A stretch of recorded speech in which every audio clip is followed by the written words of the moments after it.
अस्सलाम वालेकुम दोस्तों, 15 अप्रैल 2025 को पाकिस्तान के सिपह सलार जनाब आसिम मुनीर, जनरल आसिम मुनीर ने ओवरसीज पाकिस्तानियों की एक तकरीब में कहा, तुम 1500 बंदे कहोगे कि जी हम इसको ले जाएंगे, तुम्हारी अगली 10 नस्लें भी नहीं लेके जा सकती।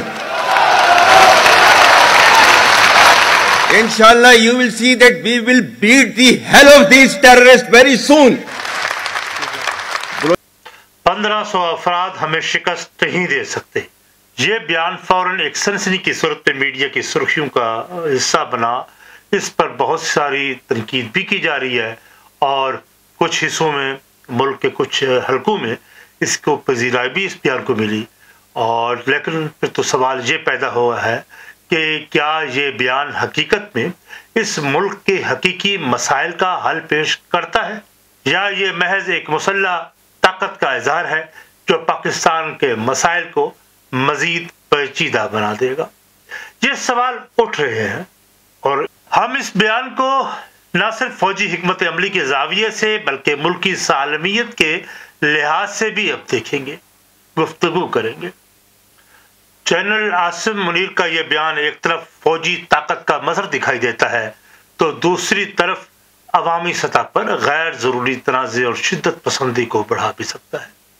1500 अफराद हमें शिकस्त नहीं दे सकते कि इस बयान ने दरअसल मुल्की मसाइल को सतही और बड़ी माजरत के साथ महदूद जाविये से देखने का तासुर दिया है। इसमें किसी एक गिरोह या तबके की बगावत को महज चंद अफराद तक महदूद करके रख दिया गया है। हालांकि बलूचिस्तान जैसे इलाकों में जो मसाइल मौजूद हैं वो बहुत गहरे हैं और बहुत पेचीदा है। पाकिस्तान फौज के सिपह सलार जनरल आसिम मुनीर शाह साहब पाकिस्तान की जिस पोजीशन पे है, उनका ये बयान के असरात भी हम इस पे बात कर लेते हैं। अच्छा, जरूरत तो इस अमर की थी कि बलूचिस्तान में सिक्योरिटी की बजाय सियासी हल की जरूरत महसूस की जाती। ये बयान एक तरफ तो पाकिस्तान की ताकत को उजागर करता है मगर उसमें एक पहलू गायब है, सियासी हल और उसके मुज़ाकरात का तसव्वुर, जिसे एक बार फिर इस अहम नुक्ते को फरामोश कर दिया गया है। जनरल साहब का ये बयान दरअसल मसलहत की बजाय ताकत के इस्तेमाल की तरफ माइल करता है जो मुल्क के अंदरूनी मसाइल को मजीद पेचीदा और संगीन बना देता है। सिक्योरिटी के मजबूत तासर के बावजूद अवामी अज़्म एतमाद और शिकायत को हल करने की कोई बात नहीं की गई। बलूचिस्तान में वसाइल की तकसीम और बेरोजगारी, तालीम की कमी और इंसाफ तक रसाई जैसे मसाइल के बावजूद इस बयान में उन तमाम अवामिल का जिक्र तक नहीं। अगर हम बलूचिस्तान के मसाइल को सिर्फ 1500 अफराद तक महदूद करेंगे तो हम असल मसाइल से दूर हो जाएंगे और इन मसाइल को हल करने की बजाय हमारे इस बयान से मजीद गुस्सा पैदा होगा और तशवीश बढ़ेगी। जब किसी हुकूमत या फौज के सिपह सलार ये कहते हैं कि 1500 अफराद हमें शिकस्त नहीं दे सकते तो उसमें हजारों अफराद के गम गुस्से को नजरअंदाज भी किया जाता है। मुश्किल तरीन हकीकत यह है कि बलूचिस्तान में लाखों अफराद इस वक्त मजलूमियत और इस्तेसाल का शिकार भी हैं। इस वक्त अलहदगी पसंद तहरीक के पीछे जो कुव्वतें मौजूद हैं वो सिर्फ चंद अफराद तक, सच्ची बात है, महदूद नहीं। ये लोग दरअसल एक कौमी तशवीश का हिस्सा है।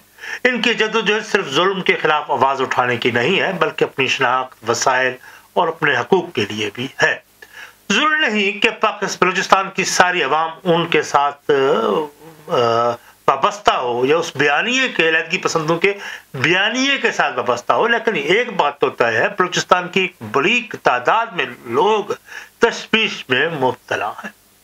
और जनरल साहब का ये बयान बलूचिस्तान और दीगर मसाइल का सामना करने वाले इलाकों में ऐसी खामोश जद्दोजहद के लिए जुल्म और सितम का गहरा तासुर छोड़ देता है जिसका मुस्तकबिल में खतरनाक असरात भी मुंतज हो सकते हैं।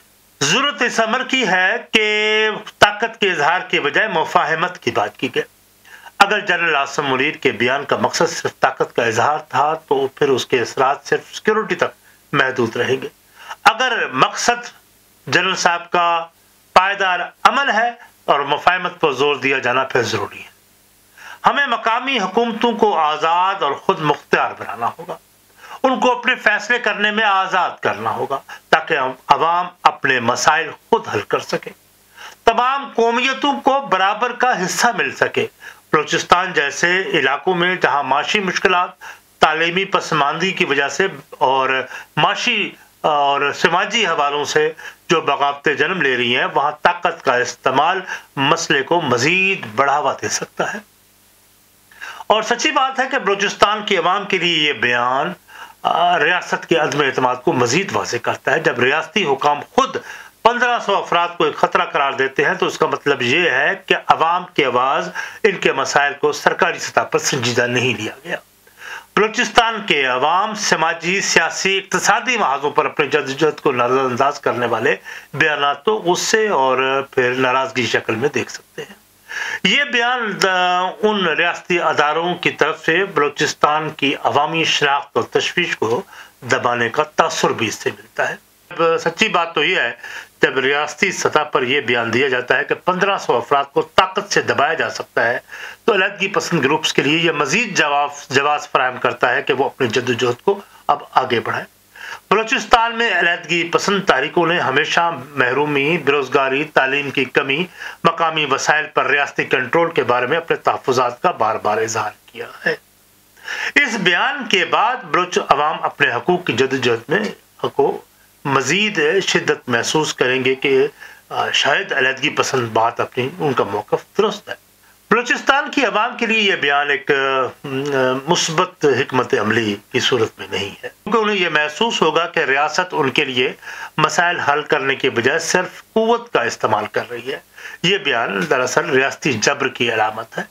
जनरल आसिफ साहब का यह बयान पाकिस्तान के आलमी इमेज पर भी असरअंदाज हो सकता है। दुनिया भर में पाकिस्तान के बारे में यह तासुर कायम हो रहा है कि यहाँ सख्त हुकूमती पॉलिसियों और फौजी ताकत का इस्तेमाल किया जाता है, लेकिन पुरअमन हल की तरफ कोई संजीदा पेशरफ्त नहीं की जा रही।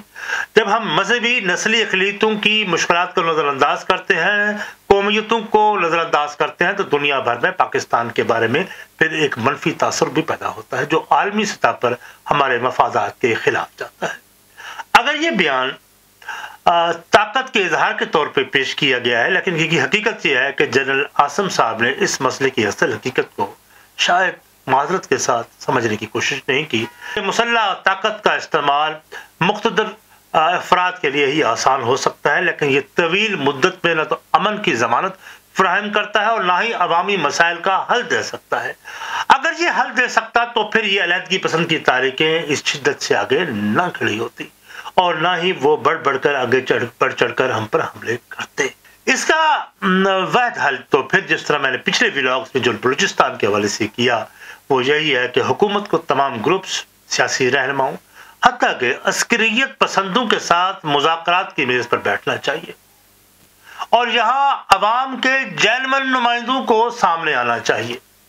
तालीमी प्रोग्राम्स आपको देने चाहिए, सेहत की सहूलतें आपको मुयस्सर करनी चाहिए, रोजगार के मौके फराहम करने चाहिए और बलूचिस्तान के वसाइल अवाम ही की दस्तरस में होने चाहिए, ना कि वफाक वहां से जाकर अपने फैसले करे। मकामी हुकूमती अदारों को मजबूत करना, बलूचिस्तान जैसे इलाकों में मकामी हुकूमतों को मजबूत करके उन्हें वसाइल और इख्तियारात दिए जाए ताकि वो अपने मसाइल खुद हल कर सके। बलूचिस्तान की सकाफती और नस्ली शनाख्त को तस्लीम करके एक कौमी एहसास पैदा किया जा सकता है। और 1500 अफराद हमें शिकस्त नहीं दे सकते जैसा बयान किसी ताकत के इजहार से ज्यादा पाकिस्तान के अवामी मसाइल के हल से दूरी की निशानदेही करता है और हमें चाहिए कि हम अपनी मसल्ला ताकत की बजाय सियासी हिकमत अमली, माशी इस्लाहात, मुफाहमत की तरफ कदम बढ़ाएं ताकि हम पाकिस्तान को अंदरूनी मसाइल से निपटने के काबिल बना सके। पाकिस्तान फौज यकीनी हम पाकिस्तानी कौम के माथे का झूमर है, लेकिन हमें यह भी तो सोचना है कि हम हर मामले में अगर ताकत का बेदरीग इस्तेमाल करेंगे और ताकत का इस्तेमाल नागुज़ीर होता है, यकीनी होता है, लेकिन ऐसे मौके ही क्यों पैदा हो, वो एहसास महरूमी उस अवाम में क्यों पैदा हो। बलोच अवाम में एतमाद पैदा करें और जो एतमाद का फुकदान है آپ کا اور ہمارا اور بلوچستان کی عوام بلوچ کا اس کے اعتماد کو بحال کرے. پاکستان انشاءاللہ انٹیکٹ رہے گا، بلوچستان اس کا حصہ، اور ہم بلوچ عوام کے ان دکھوں میں، ان کے محرومیوں میں، ان کا ہمیں پنجاب کے لوگوں کو ان کا ساتھ ضرور دینا چاہیے. اگرچہ بلوچستان میں پنجاب کے خلاف ایک تاثر ڈیولپ کیا جاتا ہے، پنجابیوں کے خلاف، پنجاب کے خلاف، لیکن وہ کچھ لوگ ہیں. لیکن اگر ہم لوگ آگے بڑھ کر ان کی مسائل کو حل کر لیں، ان کو ان کے آنکھوں میں سے بہتے ہوئے آنسوں کو پوچھ لیں، گمشدہ لوگ ہیں ان کی بازیابی، یا وہ جس طرح میں نے پچھلے ولاگ میں کہا کہ ٹروتھ اینڈ جسٹس کمیشن قائم کر کے اعتراف کر لیں اور طاقت کا بیجا استعمال کرنا چھوڑ دیں، تو ممکنہ حد تک مسائل پر ہم قابو پا سکتے ہیں. پاکستان زندہ باد.